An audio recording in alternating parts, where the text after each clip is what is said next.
Hello, I'm Steve Tobias. We all know that railroading is a 24-hour-a-day, 7-day-a-week operation. I've learned this the same way you have. Working long, often irregular hours, missing some holidays with the family, and spending many days away from home because of the requirements of the job.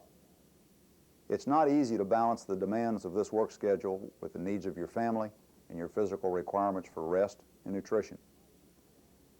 Achieving this balance is a personal, ongoing challenge faced by every one of us who has chosen railroad operations as a career. The information in this video program and in this booklet is designed to help you meet that challenge. Together, there's a lot of practical information on proper rest and good nutrition.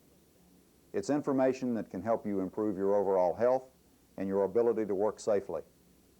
I think you'll find it very useful. On behalf of Norfolk Southern, let me take this opportunity to thank you for all your hard work and especially your commitment to a safe operation.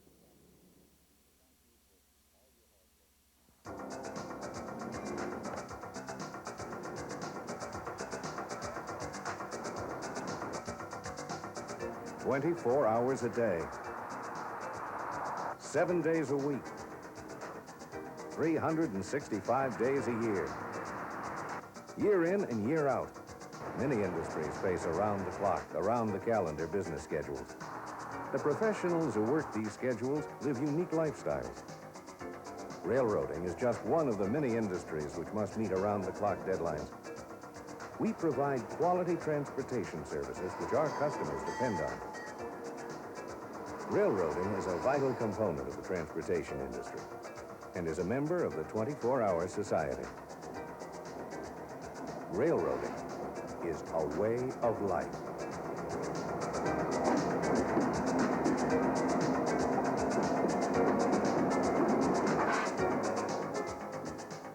Shift work really doesn't accurately describe the life of a railroader in train service or engine service.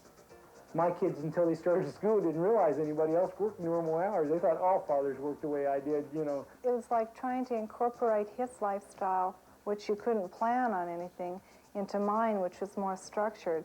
And I feel that the railroad, if there's one thing that they could possibly do to help us, those of us that run the trains and our families, is give us that one piece of information, when we're going to go to work, as near as you possibly can. It's very hard to explain to them, you know, that Daddy can't be here for your birthday, or, you know, he missed your school play, or you know, your dance or your soccer game or something like that. That's very hard for them to understand. People don't understand why you might be edgy, why you might be short-tempered, because you've gone 2 or 3 days with different sleep periods. We have such an odd time of sleeping. We do not have that evening sleep. We sleep with curtains closed. We sleep in artificial darkness. When I first became a locomotive engineer, I knew what I was getting into. The one thing that I really hadn't stopped to realize was that this was going to go on for years and years.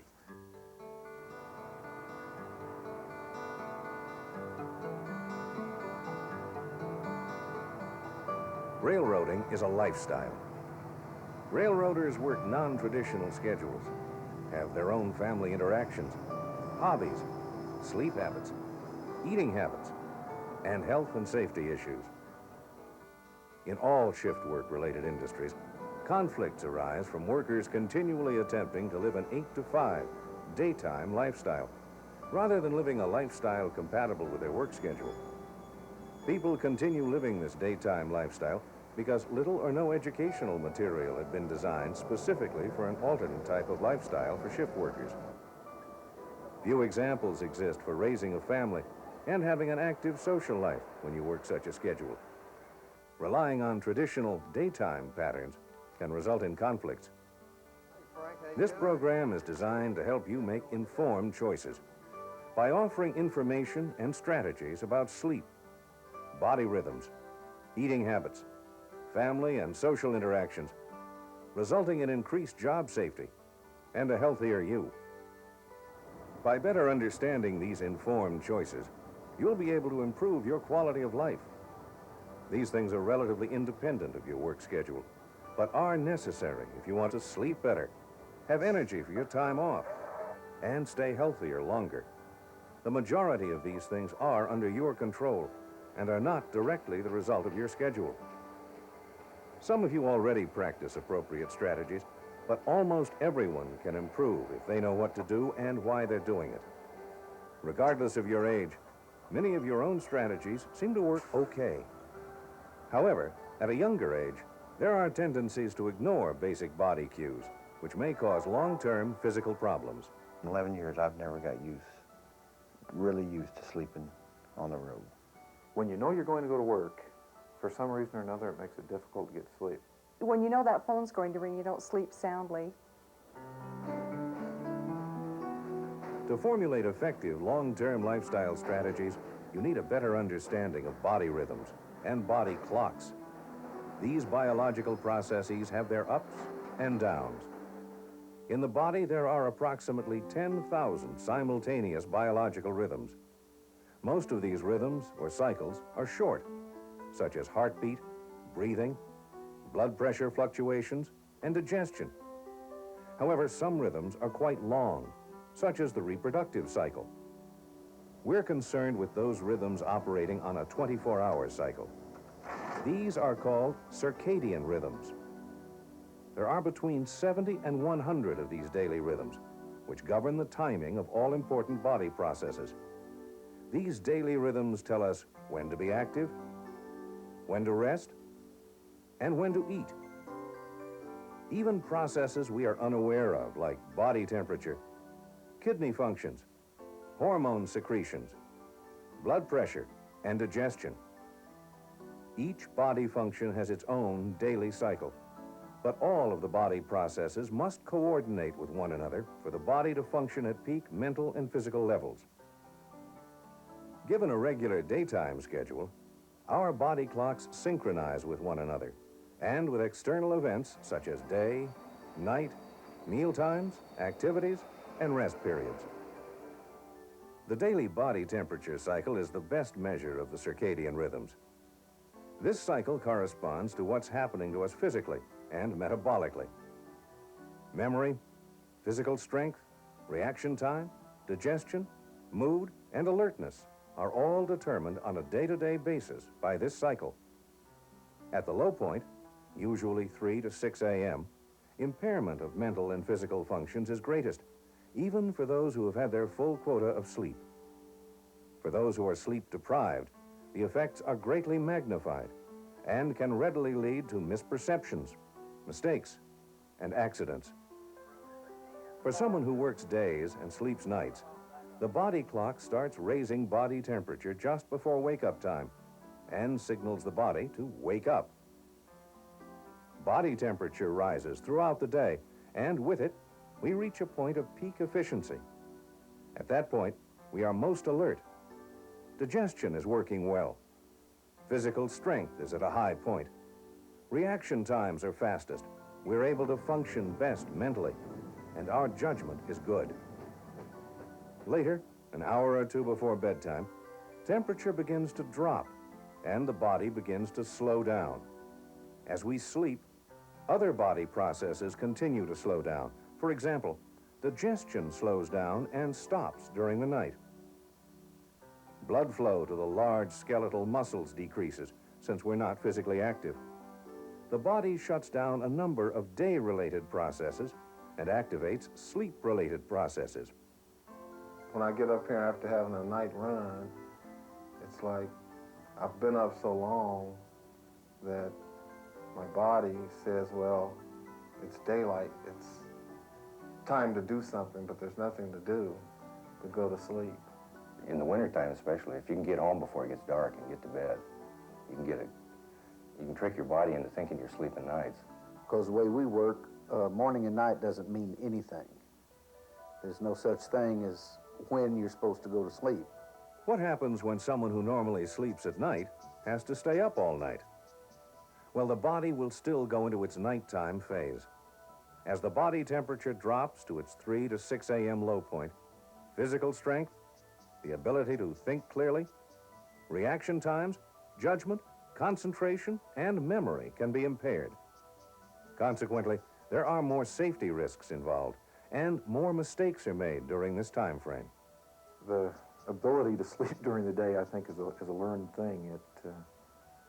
It's not something that you do naturally. When you're really tired and you really want to sleep, well, that's the day everybody decides to call and sell you siding, you know. Well, I'm a very poor day sleeper. I cannot sleep in the daytime very well. I would say about 3 hours is about the most I can get during the daytime hours. You have to condition your body to stay awake at night. What happens when we stay up all night, then go home and try to go to sleep? As the temperature cycle continues, the temperature rises, which indicates that body metabolism is shifting into the day mode. We will have trouble falling asleep and staying asleep. In fact, the later we go to bed during the day, the less sleep we're likely to get, because body temperature reaches a high level that is incompatible with sleep. Have you ever wondered why at 4 or 5 o'clock in the morning you can be so desperately sleepy, and yet by the time you get to bed at 8 or 9 a.m., you feel wide awake?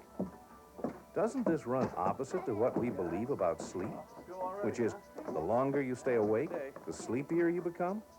Well, that's simply not the case. Because in the short term, your body enters its daytime phase even though you haven't slept. You may also find yourself awake during the only opportunity you have to sleep prior to work. Because it takes so long for the body to adjust to changes in behavior patterns, the metabolic cycle virtually never adjusts for people with irregular and non-routine work schedules. This can lead to chronic fatigue. Actually, it's a state of chronic jet lag, where the body clocks and rhythms are in one time zone and the work-rest patterns and activities are in another. Getting adequate sleep and rest before working at night will improve your ability to function physically and mentally during the 3 a.m. to 6 a.m. period. Your body functions reach their low point between 3 and 6 a.m. During this period, reaction times may be slower, and memory, alertness, and judgment may be impaired. This is no time to take chances. Open the window up, drink water, just keep talking to that engineer. Wet cold rag, wash my face, and it may sound ridiculous, but my wrists and the bends of my arms. The whole secret of it is, as far as staying alert, is getting your rest. Almost 80% of night workers complain of poor quality, inadequate sleep.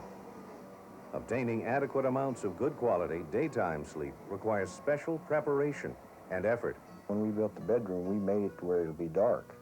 Performing pre-sleep rituals, such as taking a warm shower and reading, will help you wind down and signal your body to prepare for sleep, regardless of the time of day or where you are.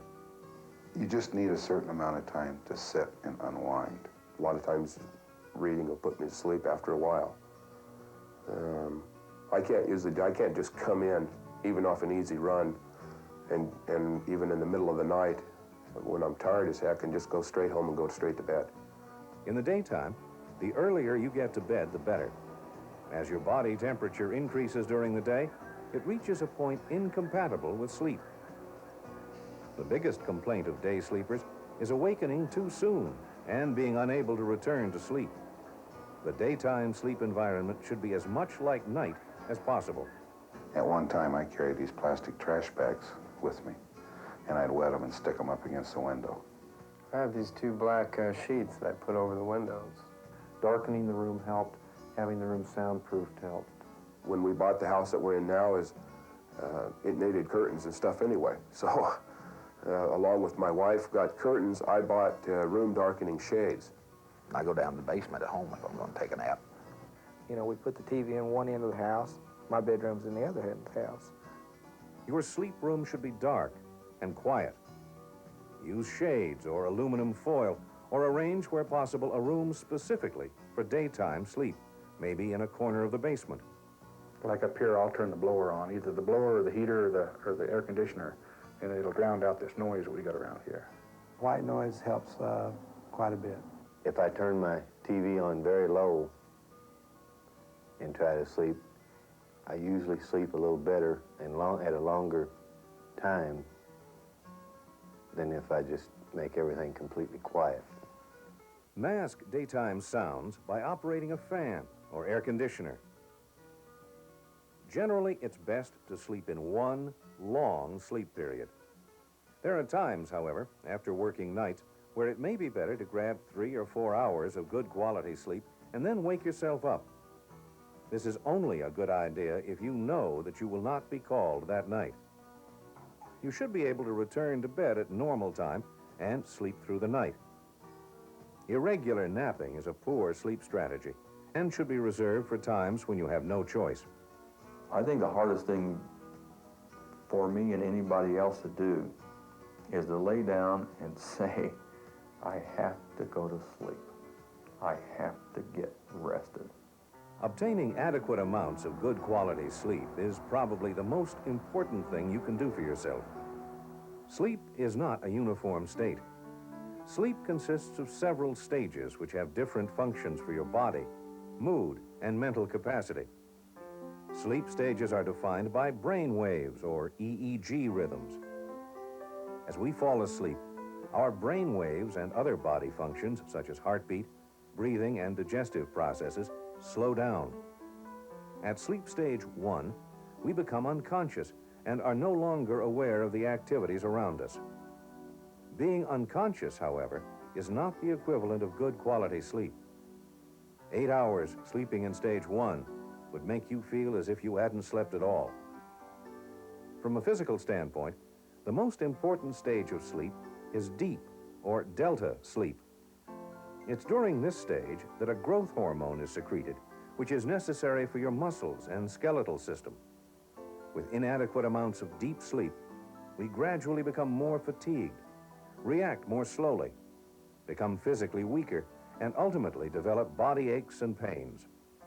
Another vitally important stage of sleep, completely different from all others, is called rapid eye movement, or REM sleep. During this stage, which occurs about every 90 minutes, we dream.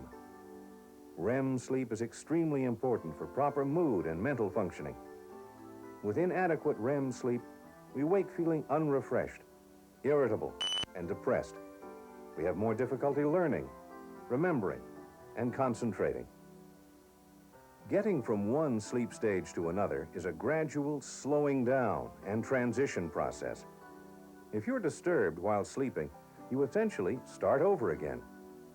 Repeated disturbances will cause your sleep to restart from lighter stages of sleep rather than descend into deeper and more important stages of REM and deep sleep. You can't turn your phone off. So you have to answer the phone to tell the guy, I don't want any aluminum siding. And, you know, there goes you sleep. You doze off, but no, I don't need a new roof. Home, telephone, you know, I cut it off and use a, you know, pager, you know, in daytime, because with kids and wife's friends and relatives, you never know when the phone's going to ring. Without proper strategies, day sleepers may lose as much as 50% of REM, or rapid eye movement sleep, and up to that much deep sleep. On a day-to-day basis, you may not notice the effects of poor quality sleep, but in the long run, poor quality sleep can affect your physical, mental, and emotional well-being. Because of our body clocks, the average day sleeper gets 1 to 2 hours less sleep than a night sleeper. In one major study, average shift workers obtained 7.6 hours of sleep at night, only 4.3 hours of sleep during the day. On an occasional basis, you can tolerate this. Over the course of many years, there may be unknown side effects. When you get older, it's harder to sleep, I believe. As you get older, it's more difficult to stay awake all night and more difficult to sleep during the day. So it's important to develop consistently good sleep habits and strategies as early as possible. It's been really hard with children over the years, trying to explain to them that they need to be quiet while their dad sleeps. Other children come to the door and ring the doorbell, not knowing that someone's trying to sleep. For good daytime sleep, you need cooperation from family and friends. It's important to communicate your needs and for them to communicate theirs. Your spouse may not understand the added responsibilities. Your children may not understand why you don't have time for them. And when you try and explain to your friends, you know, how you work, or people who are not familiar with the railroad, they can't understand it. And that's the first thing they ask is, how do you do it? Well, you learn to adjust. I think it's very hard to explain to friends and family that aren't involved in this type of work. You know, if they ask you if you want to do something next week or go out to dinner, something like that, you know, you have to say, well, can I call you that day? And then when you try to explain, if they're working the extra board and you try to explain to somebody how that works, I mean, they look at you like, what? I don't think you ever really do get completely geared into it. You just come to grips with it. Basically, I learned to do things on my own. When I'm home, I try to do special things like go over to school and eat lunch with them. What you do is you say, we would like to go somewhere. If it works out, we go. If we don't, it doesn't. So you have to be very flexible. They go on with their schedule, and when I'm home, I go along with them. And when I'm gone, I'm gone. My family plans activities. If I happen to be there, then I join in. I don't think there's a real set of rules that you can tell anybody you need to do this and this and this, because they have to do whatever works for their particular family. And just know that you can't change it. You have to deal with it. And we just had to learn to maybe have Thanksgiving dinner the weekend before Thanksgiving or the weekend after, or, you know, you just have to learn to be flexible. The family and everybody else in the world lives by an 8 to 5, and this is a 24-hour operation, and they don't coincide. I don't think that we ever planned set activities that we would go anywhere for a weekend. A lot of times it was spur-of-the-moment type things. I tell everyone that I'm related to or associated with, when they press me for a schedule or a time, I say, do not plan around my schedule or timing. You go ahead and do what you need to do, and if I'm able to make it, that's great. If I'm not, maybe next time. 30 to 45% of shift workers report chronic stomach problems from the kinds of food they eat during the night and before bed. There's a lot of times when you feel like you're tired and you go to bed and you know you're staring at the ceiling because your stomach's churning. I won't eat as much greasy stuff like a hamburger or something like that in the evening as I would in the afternoon. If you're hungry and need to eat before bed, avoid greasy, spicy, or high-protein foods, which are hard to digest. Try breakfast foods like cereal, bread, dairy products, yogurt, fruit, or vegetables. Like if I ate a Spanish omelet and then tried to go to bed on it, I could probably get some sleep, but I'd usually wake up a couple hours later with a little heartburn or something. Discontinue caffeine beverages at least 4 hours prior to bedtime. Sometimes, individuals try to counterbalance the effects of caffeine by resorting to sleeping pills or alcohol, which disturbs sleep and causes one to awaken feeling unrested. Because of our body clocks, the stomach is pretty much shut down during the night. It's not that you shouldn't eat during the night, it's just that you need to be careful what you eat. Generally, when I do eat before going to bed, it is at the away-from-home terminal, and it's generally a salad. I find that a salad is light enough on my stomach that I'll sleep a little bit better. Like last night, I got in. We got in about 1:30, and you know, and I felt hungry. So a lot of times I'll go have a bowl of soup. Eating when you wake up helps reset your body clock and get you started, regardless of what time the clock says. If you wake up in the afternoon or evening, you should eat traditional supper-type foods, such as meat, potatoes, and vegetables, because this is when your body can best digest them. As the night goes on, gradually shift to lunch-type foods. Then, light foods, such as cereals, fruits, or dairy products. Stop caffeine at least 4 hours prior to bed. We eat out a lot. We eat along the road. We stop any place, we'll go get something. So we're doing all kinds of eating. And we will eat bacon, eggs, and hash browns at 8 o'clock at night with a bowl of cereal and fruit. And we'll eat fried chicken with mashed potatoes and gravy and dressing at 8 o'clock in the morning. Remember, the types of food you eat will vary depending on when you eat them. Eat heavier foods when you awaken and lighter foods as your shift progresses. Irregular work schedules can be difficult. However, there are many things you have control over that can make them easier. Some existing eating and sleeping habits, if continued over the years, may lead to health and safety problems. Of utmost importance, get adequate sleep. Make sure your sleep environment is dark, quiet, or sound masked. For day sleepers, get to bed as early as possible. This will keep your metabolism from waking you before you're rested. Maintain a normal meal routine, regardless of your work schedule. Always eat after getting up. Maintain consistent intervals between meals, regardless of the time. When working nights, start your workday with a breakfast of traditional supper-type foods, that is, meats, potatoes, and vegetables. As the night goes on, gradually shift to lunch-type foods. Then traditional breakfast-type foods. Stop caffeine at least 4 hours prior to bed. If you're hungry before bed, eat breakfast foods. Remember, between 3 and 6 a.m., it is more difficult, biologically, to function the same as at other times. Your ability to concentrate, think clearly, remain vigilant, and react can be impaired during this time period. Be aware of this and work with your fellow employees to ensure that they stay alert. Whenever possible, prepare for your return to work before going to bed. This maximizes your sleep period. Use a beeper or pager if possible, and avoid all irrelevant phone calls. I have a beeper, a pager, and when I go to bed, a lot of times I don't want to be disturbed. I turn my recorder, phone message recorder, on with the volume down. I turn the bell off on my phone in my bedroom, and I take my beeper and I put it beside my bed. We finally ended up getting 2 phone lines. I can't have a phone everywhere on my place, so if you just want to get outside, you need a pager.